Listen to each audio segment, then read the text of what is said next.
Assalamualaikum warahmatullahi wabarakatuh.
إن الحمد لله نحمده ونستعينه ونستغفره ونعوذ بالله من شرور أنفسنا وسيئات أعمالنا من يهد الله فلا مضل له ومن يضلله فلا هادي له وأشهد أن لا إله إلا الله وحده لا شريك له له الملك وله الحمد وهو على كل شيء قدير وأشهد أن محمدا عبده ورسوله وحبيبه وخليله صلوات ربي وسلامه وبركاته عليه وعلى آله وأصحابه ومن تبعهم بإحسان إلى يوم الدين أما بعد فيا عباد الله أوصيكم ونفسي بتقوى الله فقد فاز المتقون قال الله تبارك وتعالى في القرآن العظيم يا أيها الذين آمنوا اتقوا الله حق تقاته ولا تموتن إلا وأنتم مسلمون. Wahai orang-orang yang beriman, ini seruan Allah hanya untuk yang beriman. Yang tidak beriman ditutup kupingnya. Apa kata Allah? Ittaqullah. Bertakwalah kepada Allah. Haqqa tuqatih, dengan sebenar-benarnya takwa. Mungkin kita berpikir kalimat takwa adalah kalimat yang sering kita dengarkan. Ya, kita sering mendengarkannya. Tapi tahukah kita bahwa surga itu uiddat lil muttaqin? Untuk siapa itu surga? Disediakan untuk orang-orang yang bertakwa. Maka kita perlu sering-sering mengevaluasi diri kita. Apakah kita sudah bertakwa? Atau kita hanya pura-pura bertakwa selama ini? Wala tamutunna illa wa antum muslimun. Kalian jangan mati kecuali dalam kondisi Islam. Ahibati fillah. Sebagian kita merasa sudah bertakwa. Merasa sudah banyak ketaatan dia. Dia memakmurkan masjid. Dia mungkin imam. Dia mungkin ustadz. Mungkin banyak sedekah dia. Mungkin rajin dia membaca Al-Quranul Karim. Ya, alhamdulillah. Kita bersyukur kepada Allah. Tapi kita perlu tahu, ternyata pada hari kiamat kelak, ada orang-orang soleh. Ada orang-orang yang banyak ketaatannya masuk neraka. Kemana ketaatan dia? Kemana sholat dia? Kemana Quran yang dia baca? Kemana puasa sunnah yang dia lakukan? Habis ibadah dia. Gara-gara apa? Ternyata ada perampok amalan dia. Ada pencuri ibadah dia. Yang dia nggak sadar tatkala hidup di dunia.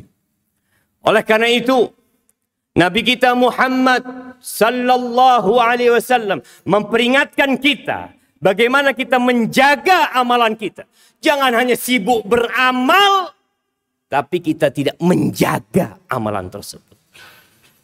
Di dalam hadis yang diriwayatkan Imam Muslim dari Abu Hurairah radhiyallahu taala anhu qala Rasulullah sallallahu alaihi wasallam, "Atadruna manil muflis?"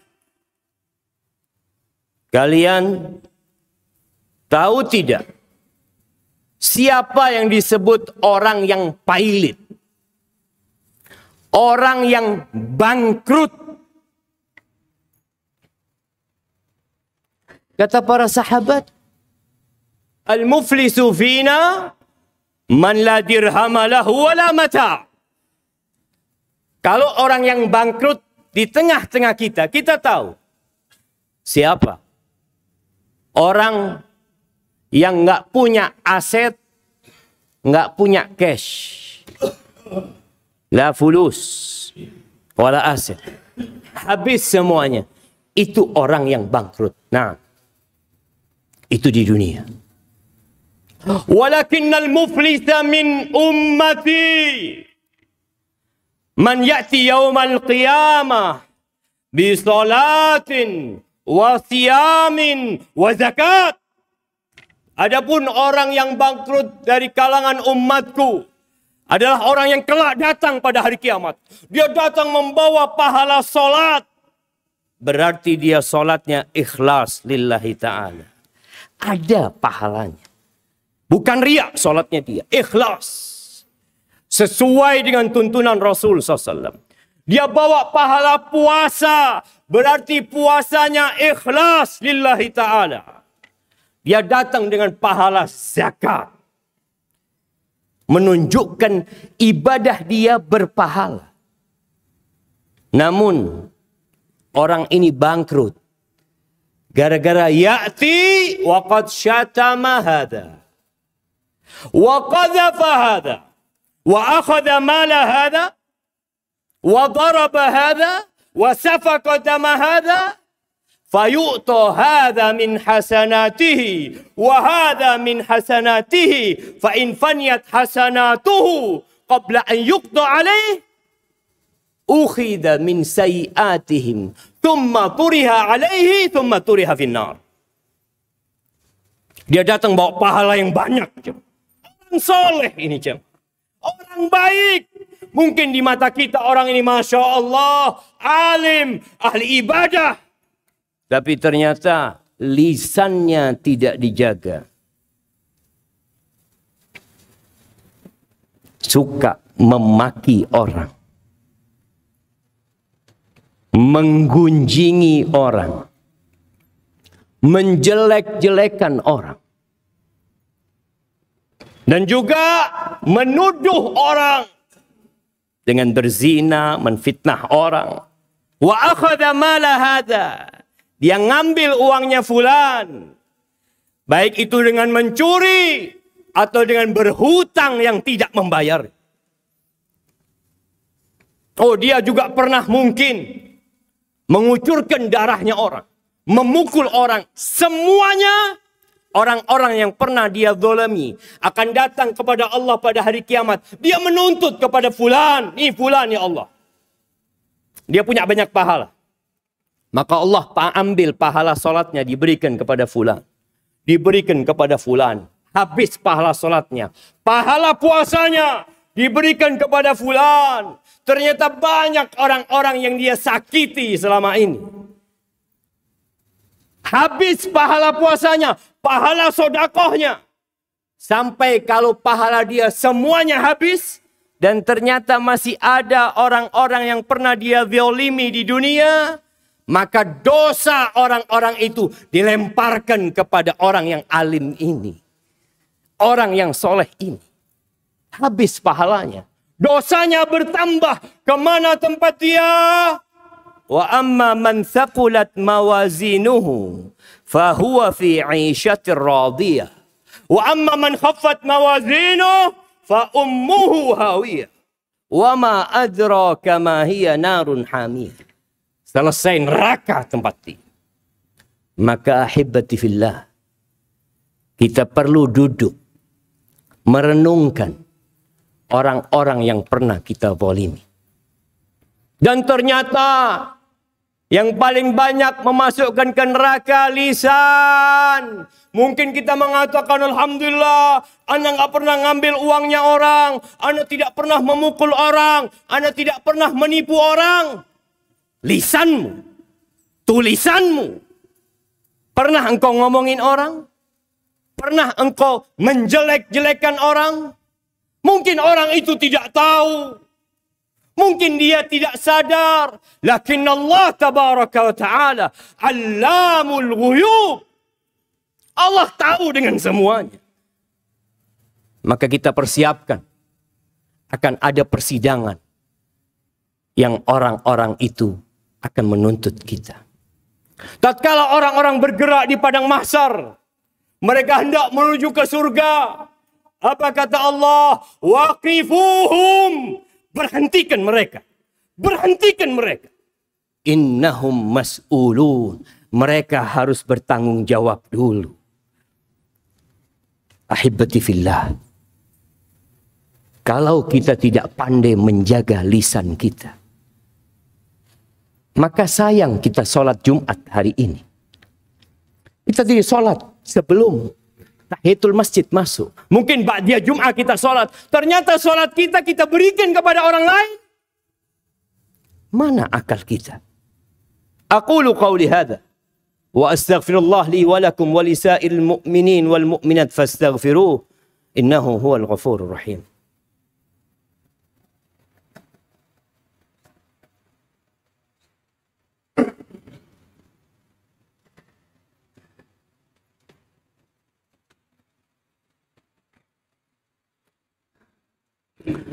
Alhamdulillah wa kafa. Wassalatu wassalam ala nabiyil mustafa wa ala alihi wa ashabihi wa man iqtafa amma ba'd. Ahibati fillah. Ada satu perkara bab muamalat kita sama manusia yang kita lihat di negeri kita menjadi sebuah tradisi dan budaya yang dianggap biasa. Apa? Hutang. Berapa banyak orang yang membayar hutang tapi tidak membayarnya?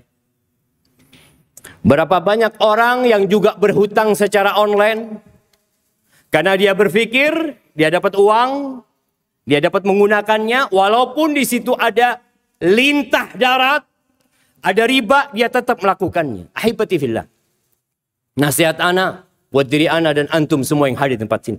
Jangan mati meninggalkan utang. Rasulullah sallallahu alaihi wasallam pernah duduk bersama para sahabat. Lalu beliau meletakkan tangan di keningnya mengatakan, "Madza anzalallahu minat tasydid?" Madza anzalallahu minat tasydid? Apa nih hukuman yang berat yang Allah turunkan, apa? Para sahabat nggak ada yang berani bertanya. Keesokan harinya ada yang bertanya kepada Nabi SAW, "Ya Rasulullah, apa hukuman berat yang Allah turunkan?" Kata beliau SAW, "Lau anna ar-rajula qatala fi sabilillah, thumma qutila, thumma uhyiya, thumma qatala fi sabilillah, thumma qutila, thumma uhyiya, thumma qatala fi sabilillah, thumma qutila." Kalau ada orang yang berjihad di jalan Allah, berperang, mati syahid. Bayangin, kita tahu pahala orang yang mati syahid. Diampuni dengan awal tetesan darah dia. Kemudian orang ini dihidupkan kembali.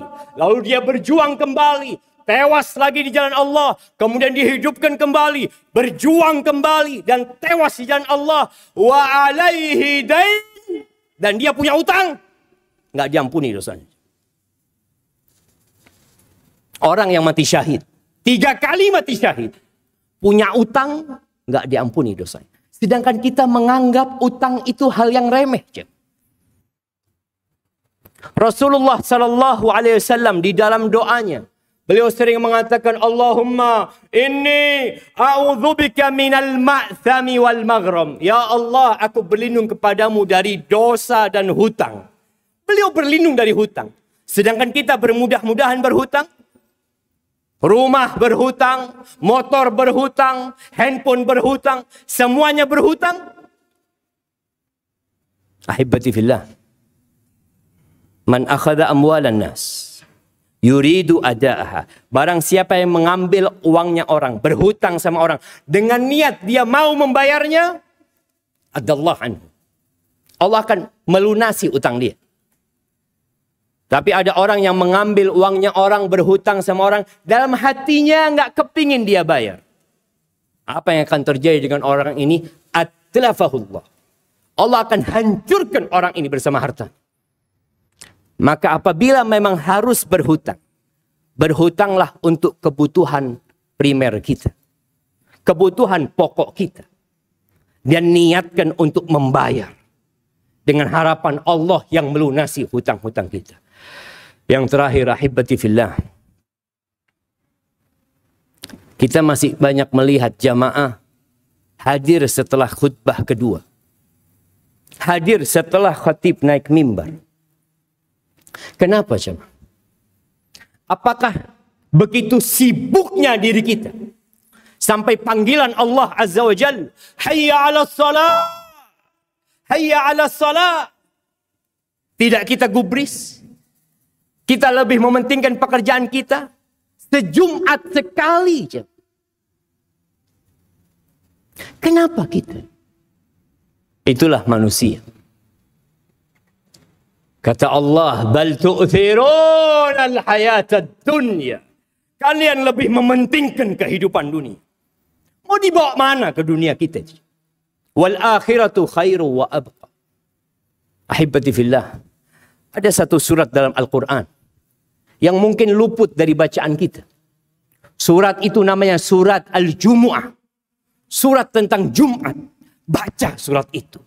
Supaya kita tahu dengan aturan kita sebagai hamba Allah ketika hadir Jumatan. Ahibati fillah, hari ini harinya bersolawat kepada Nabi alaihi salatu wassalam. Perbanyak solawat kepada Nabi.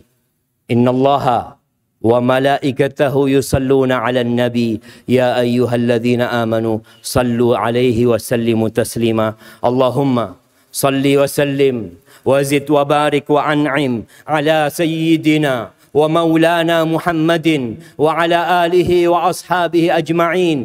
Allahumma ighfir للمؤمنين والمؤمنات والمسلمين والمسلمات الأحياء منهم والأموات إنك سميع قريب مجيب الدعوات.